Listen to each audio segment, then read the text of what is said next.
Welcome again, my brothers and sisters, to the final chapter of Howard Thurman's remarkable book, at least as far as I'm concerned, Jesus and The Disinherited.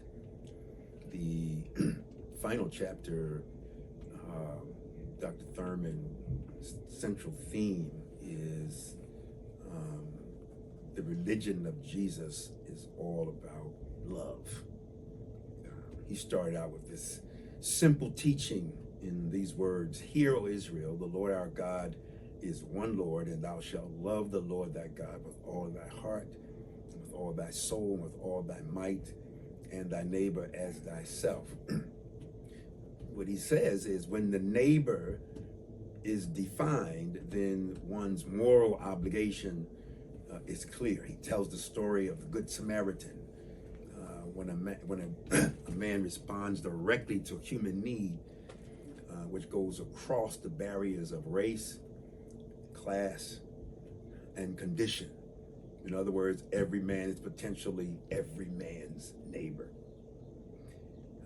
That's love without barriers, he says. And this was not easy for Jesus, as opposition to his teaching was increasing. His demand was twofold. He says to love his enemies within his own household, those who criticized his work, his teaching. But he also said that the other side of that was to love those outside of his household, the Samaritan, the Roman soldier. And we see him apply this love ethic to the Samaritan woman in her encounter with him and to the Roman ruler. He loved the Roman, even though he would be accused of betrayal by his own people. And then he would be seen as dealing with an unclean person if he paid attention to the Samaritan woman. And Howard Thurman really pushes the fact that this is what it's all about. It didn't matter to him whether he was a Samaritan, whether it was a Roman soldier, because love went beyond both of these threats. The enemy could be divided into three groups, Thurman said. First, there is the personal enemy. The personal enemy is someone that is in one's primary group life, he says. These are people that you have some intimacy with or personal association with, and that you've entered into some kind of conflict as a result of whatever. And he says, to love such an enemy requires reconciliation, having the will within yourself to reestablish the relationship.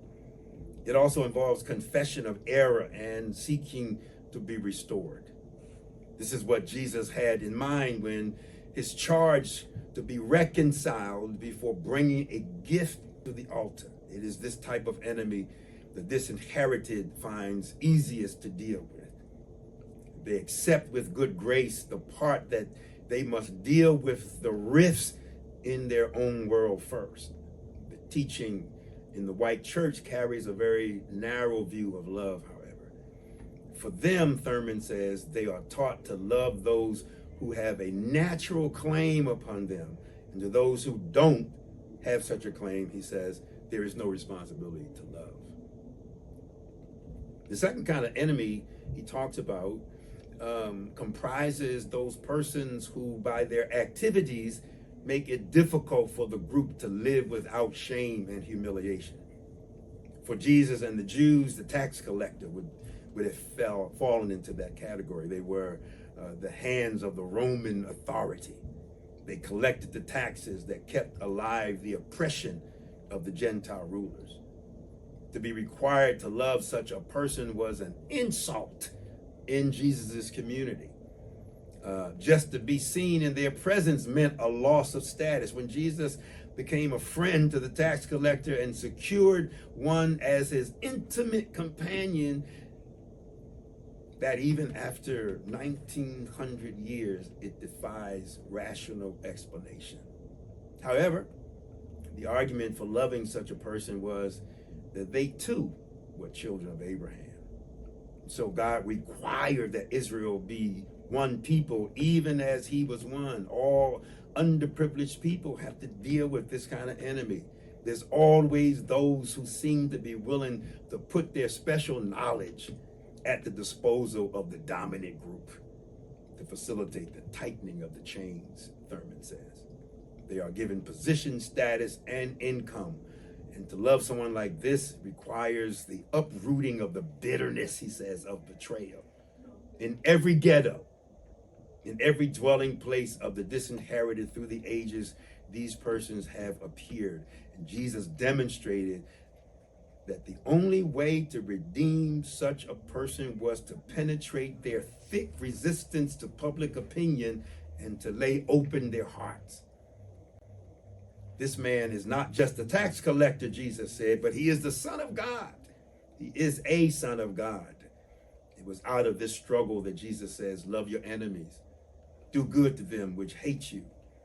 And so he called Matthew, the tax collector, to follow him.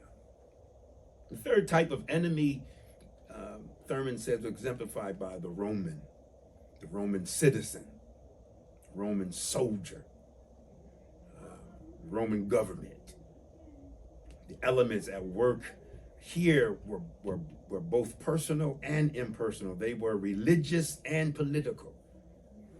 To deal with Rome as a moral enemy required a special recognition of the relationship with the empire. To love a Roman meant first to lift him out of the general classification of enemy. The Roman had to emerge as a person. That had to be a moment when the Roman and the Jew emerged as neither Roman or Jew, but as two human spirits that found a mutual, though individual, validation. It's necessary, therefore, for the privileged and the underprivileged to work on the common environment for the purpose of providing normal fellowship, Thurman says. The experience of the common worship of God is such a moment. Thurman says it is in this connection that American Christianity has betrayed the religion of Jesus almost beyond redemption, he says. Churches have been established for the underprivileged, for the weak, for the poor, on the theory that they prefer to be among themselves. Churches have been established for Chinese, Japanese, Korean, Mexican, Filipino, Italian, and African Americans. The enormity of this sin, Thurman says, and I absolutely agree with it, cannot be easily grasped. The situation, as Thurman saw it in his book, is so tragic that men of goodwill and the classifications within our society find it more cause for hope in the secular relations between man than those who believe God. The religion of Jesus says to the disinherited, love your enemies. Take the initiative in seeking ways by which you can have the experience of a common sharing of mutual worth and value. In these times, for the black man, it means that we must see white men and all races, for that matter, in the context of a common humanity. Both the privileged and the underprivileged must be free. Love is possible only between two freed spirits. How did Jesus use this attitude? One day, a Roman captain came to him seeking help for his servant, whom he apparently loved. A Roman citizen seeking help from a Jewish teacher. Clearly, this Roman had put aside the issue and pride of his race. He laid down all pretenses. The man in me appeals to the man in you. Jesus asked even to go to the man's house, and he told Jesus that he was not worthy of that type of treatment.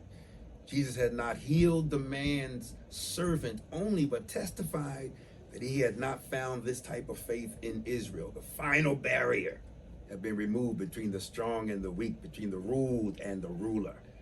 And it is clear that before love can operate, there is a necessity for forgiveness of injury perpetuated against a person by a group. And this is the issue for the disinherited. Obviously, the answer is not an easy one. Can the mouse forgive the cat for eating it? It would seem that love dealt with every act of forgiveness as one who was convinced that there is in every act of injury the element that is irresponsible and irrational. Jesus said there's only one person that is good, and that is God.